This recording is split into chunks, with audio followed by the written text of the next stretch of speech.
no TikTok, não é a rede deles, né? Mas no Facebook ou no Instagram. E depois de um tempo ela tira uma selfie. E aí o que eles fazem? Mandam conteúdo de produto de beleza. Ruim de cuidar. Nossa. Isso é. Eles sabem que tem uma adolescente ali. Eles sabem que provavelmente ela tá com uma questão de autoestima. Então não é à toa aquele dado que eu falei, né? Que as meninas entre 9 e 10 anos estão fazendo dieta. Inclusive, um dos itens da proposta de regulação 26, 28, e eu vou fazer esse link porque as pessoas falam muito mal e elas não conhecem. Então, olha só que legal. Fortalecimento do controle parental e familiar garante o direito das famílias de contar com mecanismos de supervisão parental acessíveis em português e fáceis de usar. Porque hoje, para um pai zeloso que resolve dar acesso aos seus filhos às redes sociais ou à internet como um todo, ele vai ter que baixar um Family Link. Um custódio que é muito bom, mas é pago. Ou ele vai ter que entrar em cada coisa que o filho vai e fazer um protocolo ali que é difícil. Na regulação já fala, já tem que vir o mais seguro possível para a criança. Não E tem aí que vir você com a vai. rede aberta E para aí você você. fechar. E você vai Já tem que abrindo.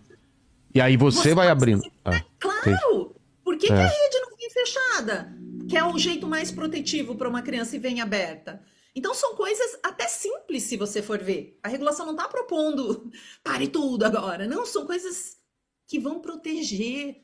E tem uma coisa sobre os pais, a pergunta dele é onde é que estão os pais? Existe uma, para mim, toda essa violência contra a infância, ela vem da mesma origem. Uma noção equivocada de que criança é uma propriedade da família e não um ser humano com direitos.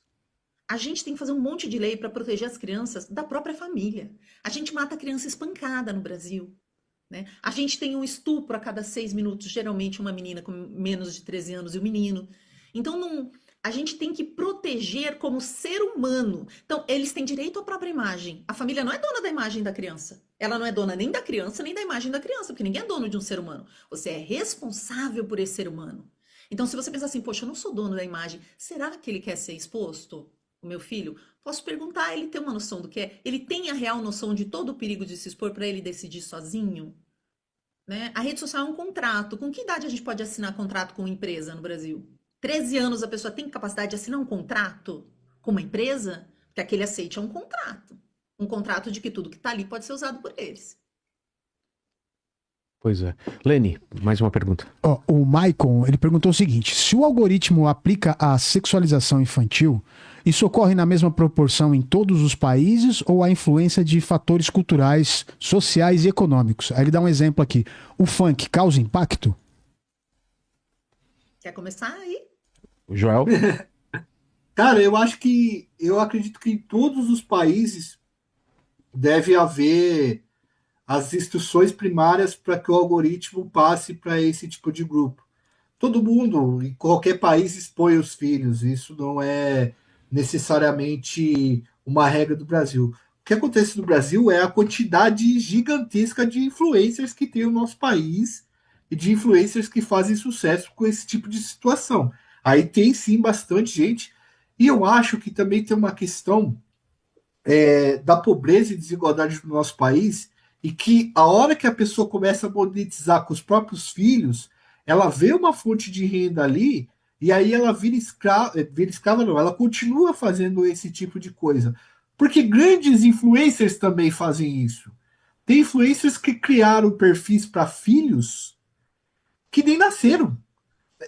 É verdade, tipo assim, tem o ultrassom e tá lá o nome da criança, e a criança já está vendendo coisas com a promessa de vindoura de nascer. Então, particularmente, eu acredito que todos os lugares tenham, mas eu acho que o Brasil ele é um país que tem bastante influencer e tem um mercado gigantesco. E a gente é um país gigantesco também, né, pessoal? A gente tem que lembrar disso daí. Mas o algoritmo ele vai encontrar esse tipo de gente em todo lugar e ele vai encontrar quem ele vai mandar para captar essa atenção em qualquer lugar que for. É tipo assim, eu consumo vídeos de rock and roll. Aqui no Brasil ou na Holanda, se eu curtir alguma coisa de rock and roll, o algoritmo vai mandar cada vez mais isso daí. Tanto que a gente tem fenômenos de extrema direita ou de extrema esquerda muito parecidos aqui e na Ucrânia, aqui e na Itália, aqui e na Hungria. Tem livros, por exemplo, que você lê, por exemplo, O Engenheiros do Caos, do Julian Deupoli, e outros tantos livros que falam sobre a engenharia dos algoritmos e que eles funcionam da mesma forma, seja aqui no Brasil ou, sei lá, na Austrália.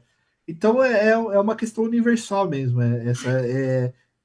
Vai além das fronteiras. Mas a Shelly explica melhor essa situação aí. Não, eu concordo totalmente. Você vai encontrar essa exploração em qualquer lugar, mas lembrando que as vulnerabilidades se somam, né? Você vai ter mais, no Brasil, mais crianças negras expostas na rede social. E tem um pouco de fator cultural, por exemplo, nos Estados Unidos é um pouco hábito entregar um celular quando a criança faz 13 anos. Eles têm uma coisa que é wait until wait, que é um movimento, espere até a oitava série, que é mais ou menos quando ela tá ali com 13, 14. Aqui no Brasil, com 6 anos, muitas crianças já têm celular. Meu Com Deus. 2 anos, tem criança com o seu próprio celular. Então, é uma cultura diferente. Porém, cultura é uma coisa que a gente constrói no dia a dia. Tanto que no Brasil já chegou o movimento Desconecta, que é baseado nesses outros movimentos. Está dentro de várias escolas, vocês podem buscar aí. Movimento Desconecta. É um acordo que os pais assinam online, né? De entregar o celular para os seus filhos a partir dos 14 anos. Eu entendo que isso pode não ser uma realidade em várias famílias, tanto que eu dou aula para criança de 6 a 12 sobre proteção, de 12 a 18 e para educadores. Eu essa semana amanhã eu viajo para dar aula numa instituição. Eu tenho uma metodologia para falar sobre riscos online com criança de 6 a 12 porque elas estão no digital. É o ideal? Não. Então a gente tem que reconhecer a realidade que a gente está e educar todo mundo para essa realidade. E eu gostaria só de trazer um dado que ficou. Então, está se falando muito entre os ativistas de direitos das crianças no mundo inteiro, porque essa semana todo mundo entendeu que o Mark Zuckerberg, que é o dono da Meta, tem os filhos numa escola montessoriana, que não tem tela. Então, assim, ao mesmo tempo que eles estão criando aplicativos para que todo mundo estude, tenha IA, lá no pré já tenha criança usando IA, os filhos deles não têm nenhum acesso à tela. O presidente do TikTok já falou isso também. Ele falou, não, meu filho é muito pequeno, tem 11, 12, ninguém vai ter TikTok.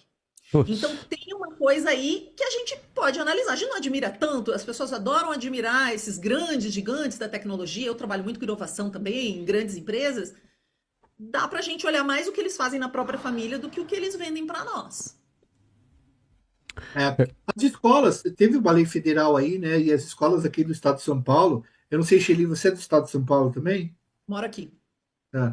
As escolas do estado de São Paulo, muitas delas já se adaptaram e estão tirando mesmo o celular das crianças e dos adolescentes.